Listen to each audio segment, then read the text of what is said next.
Howdy, howdy, howdy, my name's Anashi Sasuke, and welcome back to Let's Read the SCP Foundation Wiki. What the hell does SCP stand for?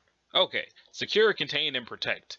Every time I come to this website, it's right there, and I never remember what the hell that means. Anyway, in the last episode, we found out that the number 48 is evil. In this episode, we're going to start with the Plague Doctor, and we're going to see where we get after an hour. Last time I said 40 minutes, but again, there are 4,000 of these, and it's already the middle of June, so an hour it is. Okay, so the Plague Doctor is Euclid. I know he's in the they Point Face McHood kill. I know that they're in SCP Containment Breach because I've seen it kill the hell out of Markiplier and it was hilarious. So, SCP-49 is to be contained in a secure holding cell in Research Sector something.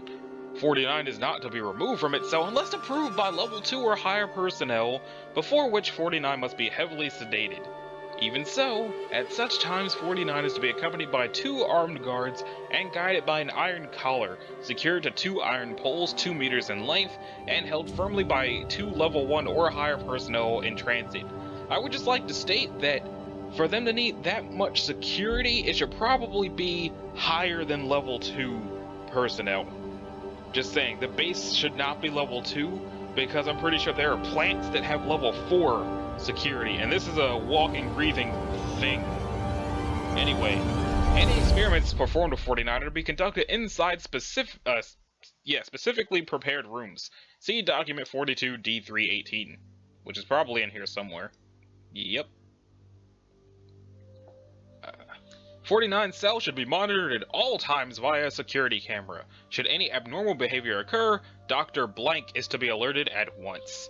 Now, having seen all this, one of my biggest confusions about SCP Containment Breach is, if the only thing that got out was SCP-173, why is everybody else walking around? Like, what happened after that one got out? Did he just decide to spring everybody else, or was it a really, really bad day at that particular SCP Foundation site?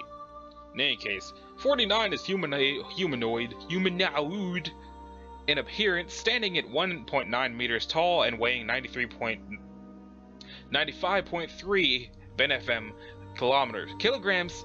If you cannot weigh kilometers, that would be strange. But let's see how much that is in foolish American language. 210 pounds. Dang, I wish I looked that good at 210 pounds, but then I'm not 210 pounds, so what the fuck. However, the Foundation is currently incapable of studying its face and body more fully, as it is covered in what appears to be the garb of traditional Plague Doctor from the 15th to 16th century Europe, as seen in Assassin's Creed 2, and 2 Part 2, and 2 Part 3.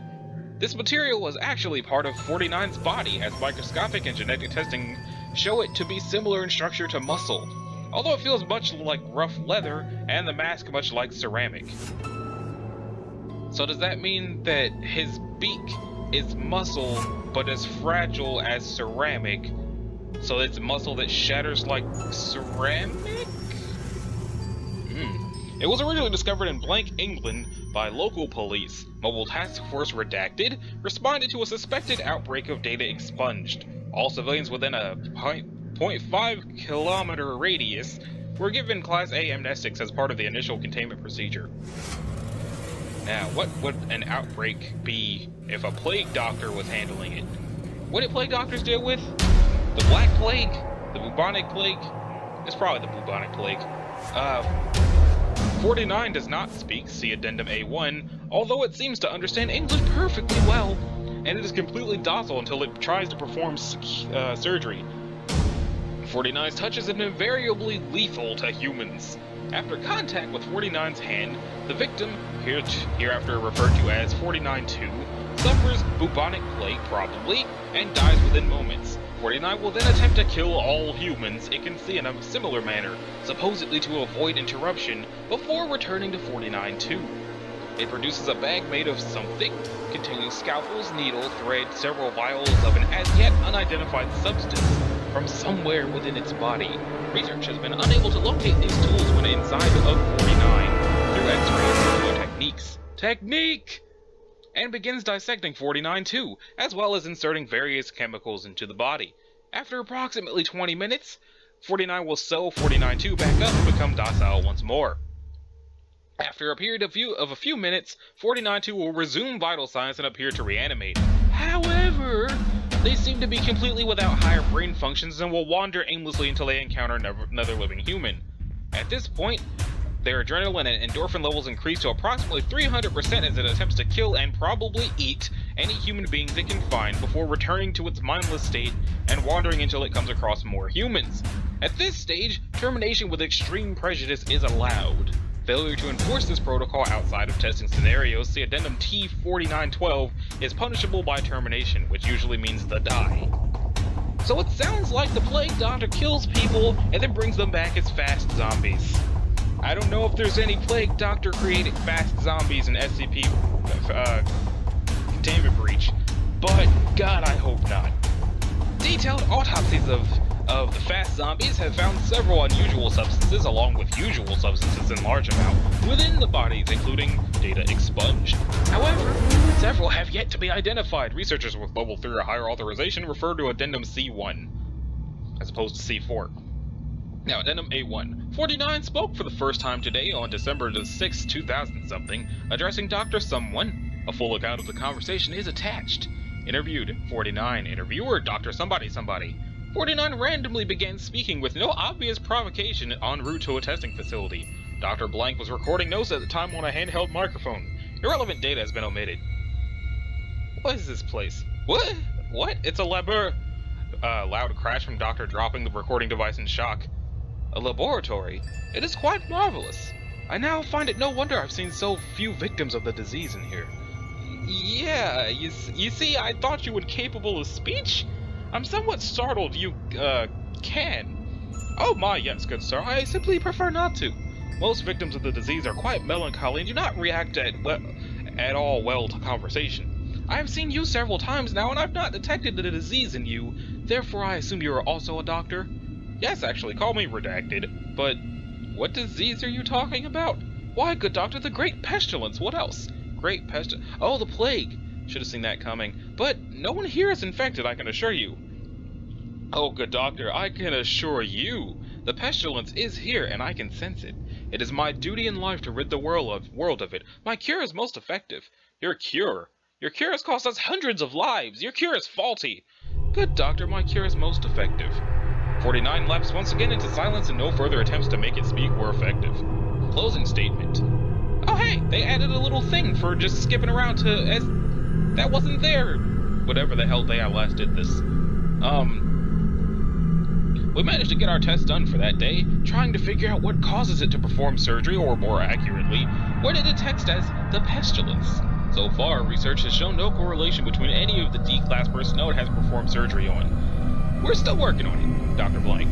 Okay, Addendum C1, Level 3 authorization required. On April 26th of 2000-something, 49 managed to break containment. During the roughly 5-minute period in which it was unsupervised, it came into contact with SCP-something. Upon being detained, 49 was very calm and amiable. Since this time, however, 49 has been shown to be much more talkative leading up to and performing surgery.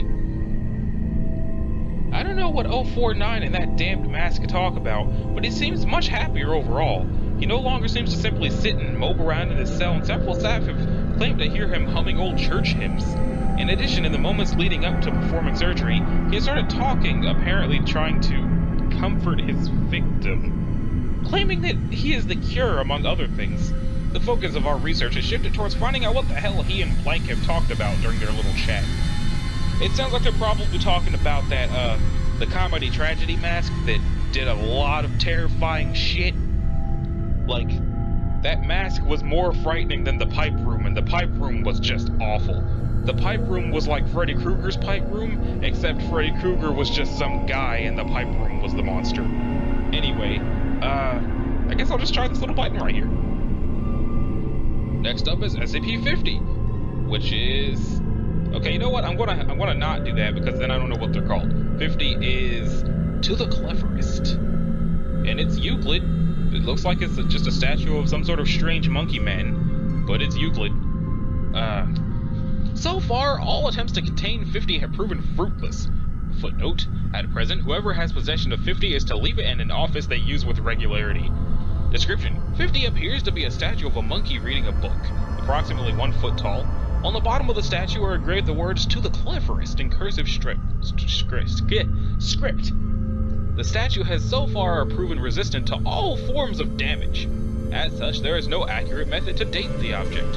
When left alone, 50 has shown itself to be both useful and antagonistic to its current owner. Although never seen to move, no matter the manner or amount of recordings, any room it is left in becomes very clean to a polish whenever possible. Paperwork is filed, trash is empty, and in general, clutter is removed.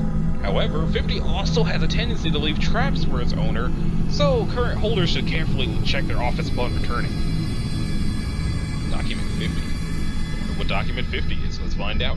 Footnote number 1. Testing has been discontinued. Footnote number 2. Attempts to leave it in unused offices have resulted in it returning to its former home, resulted in it following its owner home. This is a violation of regulations and not to be allowed. One of the quirks of 50 is that no matter what form of measurement is used, any record of said measurements will quickly be replaced by the customary system measurements. Attempt to damage 50 have resulted in increasingly lethal pranks. As of this writing, destruction testing is discontinued. Pranks. Okay, so what's happened here? The Great Researcher Prank War of something. On 1/2000 during an attempted capture of SCP-963 by Chaos Insurgency agents, Dr. Bright made a use of 963's intrinsic capabilities to make fools of the attempted kidnappers. When Bright returned to his office, he found a monkey statue waiting for him. His office had been tidied in his absence and everything filed away, which came as something of a shock for the naturally messy Dr. Bright. What the hell is this? Okay. Upon further investigation, it was found that, despite the apparent tidiness of his office, all of his pens had been drained of all but the last bit of ink, and several important documents had been translated into Aramaic. Dr. Bright immediately began the usual testing of this new SCP, but found himself going nowhere until Dr. Wrights, as payback for something unspecified, smeared his desk with one half of a compound epoxy and applied the other half of the compound to his utensils. At this point, 50 vanished from Dr. Bright's office, reappearing in Dr. Wright's office, whereupon 50 began the cleanup again. After several tests, it became apparent that 50 was easily contained as long as no one outside the Foundation proved to be cleverer than the Foundation scientists. Of course, this led to many of the Foundation scientists seeking to claim the title of most clever for themselves, and thus began the Great Researcher Prank War of blank. Memorandum 50A. No good will come of this. 05 someone. Okay? Entry... No? Oh, I guess it just opens. Dr. English accesses 705. 705 is allowed to access approximately 100 pounds of similarly colored Play-Doh. After several minutes of conversation, the new army retreats to the ventilation shafts. No footage of Dr. Bright's room exists, but several hours later, Dr. Bright stumbles out covered in little red welts and red Play-Doh, swearing and muttering. 50 transfers ownership to Dr. English. Okay. English to Eisendorf. 11:30 on blank blank blank. Agent Strelnikov is seen exiting his room in full rage, carrying a machine gun. Smoke pours from the open door of his quarters. Researcher Eisendorf is later found to be in possession of 50, proving that it was a good enough prank will attract his attention no matter the target. Eisendorf to Kondraki. At 10:25 in the morning on some day, Eisendorf returned from a brief coffee break to discover a typed note sitting on his desk, rewritten here. Dr. Eisendorf, it seems there was a problem with the Class A amnesiac you requested following yours 231 assignment. Please hop on the next plane leaving from the site and wait until someone comes and picks you up so that we can get this all sorted out. Cheers, 05 somebody. Despite factual and stylistic errors in this note, inappropriately informal style, the fact that there's no Overseer 3.4, Dr. Eisendorf apparently took the note seriously and became highly distressed. Dr. Eisendorf boarded the next airplane leaving Site 23, which turned out to be a regularly scheduled flight traveling to Site 19. Eisendorf apparently did not realize this until landing, at which point he waited over 8 hours outside the site before a guard found him and asked him what he was doing. Eisendorf soon confirmed that he had never been assigned to 231 and quickly worked out what had happened. 50 was observed in the office of Dr. Kondraki later that same day. Kondraki to called. 7:28 p.m. something 2009, called away by Assistant Researcher Howes under the pretense of 173 containment breach. That's not cool. Security cameras recovered footage of the ensuing prank. Upon returning to his office, Kondraki pauses briefly when he reaches his door.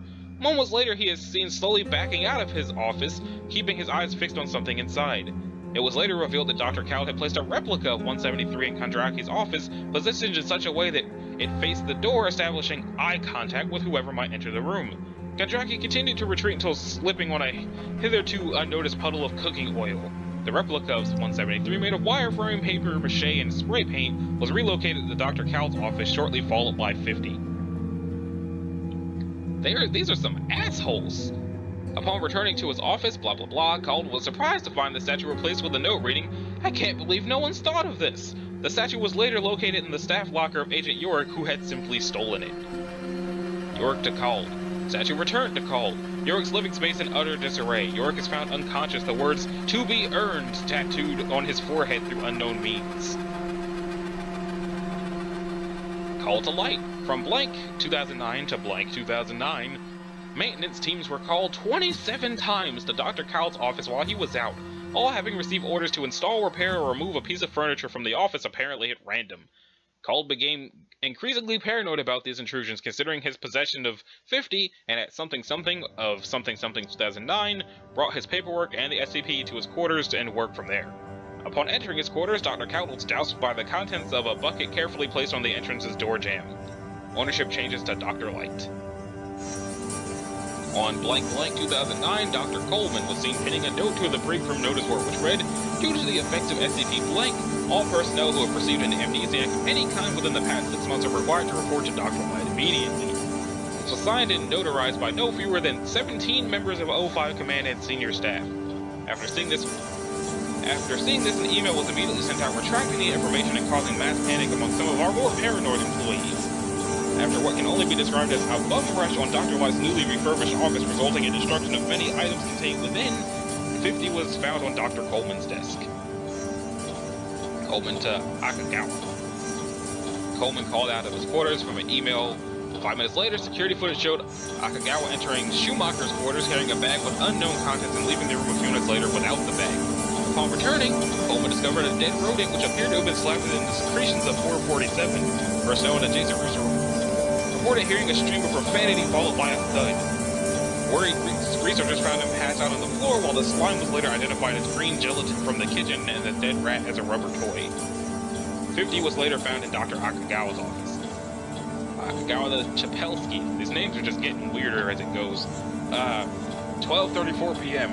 Akagawa leaves for the cafeteria, presumably for lunch or breakfast. Chapelski is seen entering their office carrying several testing vials and SCP something. Left the office 5 minutes later, closing the door behind him rather hurriedly. Akagawa returns 10 minutes later, opens the door, and is snagged by a large tentacle which pulls him into the office and shuts the door behind him. The security team is dispatched to Akagawa's office and discovers him entangled by a giant squid.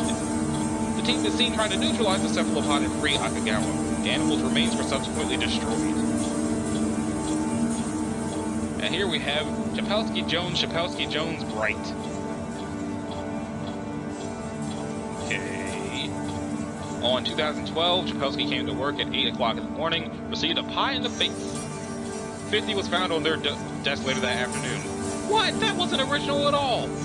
Dr. Bright. On something 2012, Jones reported to his post researching SCP blank. Upon returning, he was met by Chapelski, who threw 2 pies at his face. 3 pies in the face. Guys, I think we broke it. In the middle of the workday, Bright entered Jones' research lab with 4 pies which he threw in his face. As he was leaving, security footage records him saying, "This better not fucking work." 50 was on Dr. Bright's desk upon his return. God damn it! Okay, no more fucking pies, alright? Entry at pound Bright. SCP-732. Wait! On 2012, an error occurred in the Foundation main database, reassigning system technician Kent to a squad death the bleeding crew. During this, Joshua Kent was ordered to save the Princess Ashley from the Baron Blackstaff. Sewage with several gallons of feces, gold and platinum on his head. During the second half of the assignment, Sir Kent and his friend, the magical knight Bob, had to test several super magic weapons, stopping Dreadlord Atatoth. Okay. Despite the odor, during this time, a routine system sweep found barrel of pure awesomeness in the database. Despite the numerous nearby systems that could have been affected, SCP Leet fought the Dreadlord on a volcano concerning system technicians Kent's assignment.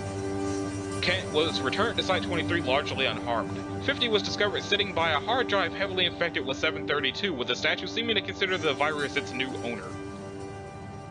Data expunged. Data expunged. On 2012, Dr. Light connected the SCP-32 infected hard drive to a scanner and asked 732 if it could produce lolcat images on request. Its response, presented in the form of an 8,000-word erotic story featuring itself in the form of a man named Lord Kickass, Dr. Light, and redacted, was that with the help of SCP-50 it can do anything. Dr. Light provided SCP-32 with scanned photographs of 577, 529, and 607, and 2 instantiations of 331. 732 produced 10 lolcat images for each photograph. Dr. Light then provided 32 with 637 in the form of a drawing by 637 too. As a result of this, 732 was rapidly overwritten with an estimated 63 gigabytes of text describing 637's actions and appearance. Whether this information could have filled all available computer memory is unknown, as the last actions of the Lord Kickass instantiation were to reduce total mechanical failure to its hard drive, accompanied by catastrophic uncontrolled oxidation. 50 was found in Dr. Light's office the next morning. Note, 637-2 reports that 637 was not harmed by its venture into 732, but that its fur was really messed up. Other copies of 732 seem unaffected by the suicide of Lord Kickass. Wow. Well, that was an adventure and a half. So next up is Japanese obstetrical model. But it's safe though, guys. It's totally safe. Let's see how safe this safe thing is. 51 and 51A are to be kept in a sealed containment facility. 51A is kept within a locked climate-controlled document box with a viewing window. To prevent degradation of the material,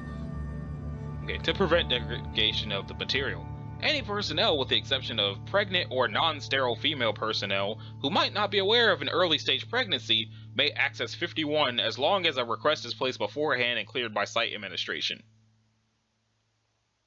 Okay, despite the fact that I just read that out loud, I had to read it again to make sure I understood what I just said, and okay. Pregnant ladies do not do.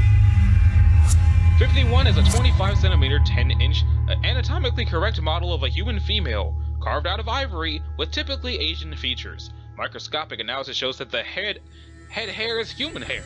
The doll is jointed at the shoulders, hips, and knees. The stomach area of the doll is fully removable as a cap of ivory, exposing a detailed ribcage and organs, and a 2.5cm ivory fetus connected to the main figure by a leather cord umbilicus. When brought into the presence of a pregnant human female, 51 has various deleterious effects upon the pregnancy, generally resulting in miscarriage of the fetus. Reports include a gentle compulsion to handle the model, open its stomach cap, and take out the fetus. This results in nausea and cramping within 5 minutes, vaginal bleeding that begins at spotting and may progress to hemorrhage within the next half hour, and miscarriage within 2 to 24 hours in most recorded cases. Medical records indicate that the aborted fetus bears moderate to severe defects. Pregnancies carried to term after exposure to the model have resulted in severely deformed live births, including blank deaths of the mothers and blank infants terminated after birth by the delivering physician. See 51.1 below. Witnesses to these live births showed signs of severe emotional trauma that was alleviated after foundation reviews by administration of a Class A amnesiac. 51A is a fragment of text on rice paper that was discovered with 51. The surviving text is written with plant-derived ink, test dated to the 12th century, and the characters have been identified as a known early dialect of Japanese. Translation reveals the text as part of a prayer or spell against demons that attack unborn babies. The incantation orders these forces or demons into the model instead of a pregnant woman and claims to trap them there. However, centuries have degraded the paper and ink so that the full incantation and instructions, if any, cannot be deciphered. Addendum 51 and 51A were discovered in a box of early Japanese artifacts delivered anonymously to the Planck Museum in 1938. After 60 years and a number of incidents resulting from contact by female secretaries, researchers, and students, an agent on staff in the museum's archives learned of its properties and obtained it for Foundation study. Let's check out this here interview. I don't know what I thought it was going to do, but here we are. Dr. David Ehrenfeld. Interviewer, Agent Somebody. Forward, Dr. Ehrenfeld was the attending physician at the death of Martha Somewhere Museum, January 2nd, 1942. This interview was conducted off-site as Dr. Ehrenfeld was a resident of blank nursing facility. At the time of interview, he was 95 and physically infirm, though retaining most of his mental faculties. A Class A amnesiac was administered after the interview. Begin October something 2000 something. Thank you for seeing me, Doctor. You're welcome. I've outlived most people who would care to hear such stories. Then again, they surely would have thought I was telling lies or slipping into dementia. Now, you may think the same, but at my age, I do not care. Can you tell me what you remember of the events of January 2nd, 1942? It was an ugly day. Cold and ugly. Blank can be a wonderful city sometimes, but winter is a bad season. It was late in the evening when my housekeeper told me I had been called. I was tired, but a birth is always a wonderful experience. I thought it would cheer me. I had a nurse with me, but the girl never came back to my office after that night. 15 minutes, perhaps, for the cab to reach the museum from my house? I'm not certain, but I think so. The doorman was waiting for me. He led me to the room where they had poor Miss R laid out on a low table covered with some canvas ground cloths, I think, to make her more comfortable. What was her condition when you arrived? Thinking back now, I should have realized it was very bad. But I was young and had not much experience. She was quiet and only grunted with each contraction. She did not respond when I checked her vital signs and spoke to her. She did not even look at me. There was quite a bit of blood. A gush of it covered my hands as I reached down to begin helping her with the birth. The floor was slick with it underneath her, and the baby had not crowned yet. She was dilated well, and the contractions were quite close together, and this made me fear she may be having a breech birth. I showed a calm face, though. I did not want to panic my nurse or the researcher Dr. Merrill, who was nearby. A dignified older man. I believe I wanted to impress him. And then, Doctor? I was concerned because of all the blood that her life was in danger. I told her to push, and she was pushing, and my nurse helped her, putting downward pressure on the abdomen as I attempted to manually aid the infant's emergence. I will spare you the details of a breech birth procedure. It can be found in any obstetrics manual at the time. I probed blindly and I thought it was a coil of the umbilicus, perhaps tangled around the baby's neck. I almost withdrew, thinking that episiotomy would be required, but she tore before I could proceed. There was more blood, and the baby began to emerge into my hands. I had never seen such a thing. You're a researcher. Do you know much of the common cephalic birth defects? This was uncommon. I thought at first that the infant must be stillborn. Its flesh was gray, not the vernix-covered gray of a normal birth, but lifeless and degraded. The smell of decay. I recoiled, and the poor mother screamed on her last push, and the infant was delivered into my arms with a great rush of hemorrhage. The deformity, unspeakable. The thoracic cavity was completely open, the limbs, but it wasn't a stillbirth. It looked at me. I heard the nurse above me beginning resuscitation attempts, then heard her gasp and falter as she saw what I held, gagging as the smell filled the room. I tried to drop the creature, but it clung to my hands. I felt my skin begin to blister and crack. Strange how I can remember it, and at my age, sometimes I cannot even remember what I had for dinner. The infant was almost double the length of a normal viable fetus at 8 months, its lower body segmented. What did you do then? It began to laugh, and I killed it. I broke its neck while it looked at me. Were there ever any questions or consequences? In 1942, with the country at war and 2 respected professional men to give their testimony? No. The museum building had a furnace. I disposed of the infant's body myself. We claimed some more normal defect had taken the lives of mother and child. The husband was a drunkard and cared for nothing but her life insurance policy. I believe he was drafted shortly after thereafter and died somewhere in France, and I left my practice almost immediately. I never delivered another child. Dr. Ehrenfeld expired 4 months later of pneumonia. Wow, that... Dang. Okay, so next up is the time-traveling train! That sounds festive. It's probably not going to be safe, though. It sounds too happy. Nope. Euclid. Although it is not possible to remove 52 from the New York City subway station, its predictable behavior allows the Foundation to prevent the public from encountering it. The 59th Street ABCD station is to be closed to the public from 11 p.m. to 1 a.m. on Saturdays and Sundays, under the pretext of track maintenance. During that time, the station is to be staffed with agents from Mobile Task Force Gamma 6. There's a lot of Mobile Task Force, aren't there? They keep dying, though. Agents have been ordered to prevent accidental public access to the station and to capture anyone seen leaving 52. Anyone who has been on 52 must be transported to Site 21 for debriefing and processing. Members of the public who see 52 may be released after the administration of a Class B amnestic. Description: 52 is a Type R4 New York City subway train. Official records indicate that this train was built in 1932, there's that year again, and decommissioned for scrap in 1975. Nevertheless, it continues to appear on the Uptown 8D track at the 59th Street and 8th Avenue station at 11:57 p.m. every Saturday. Days it. #/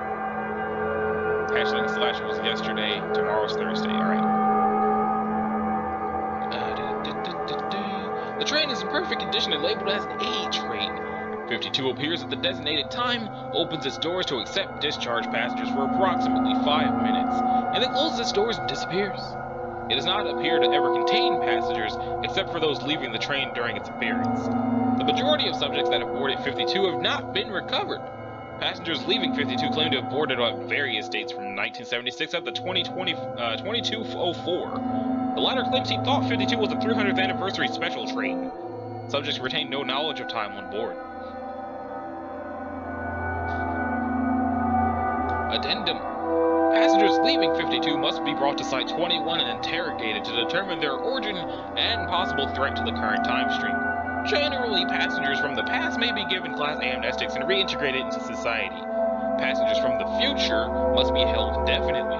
See Order 69A1 from 059. Site 21 currently holds 26 recovered passengers. Future! Despite our protocols to prevent public access, we are still receiving subjects from the future.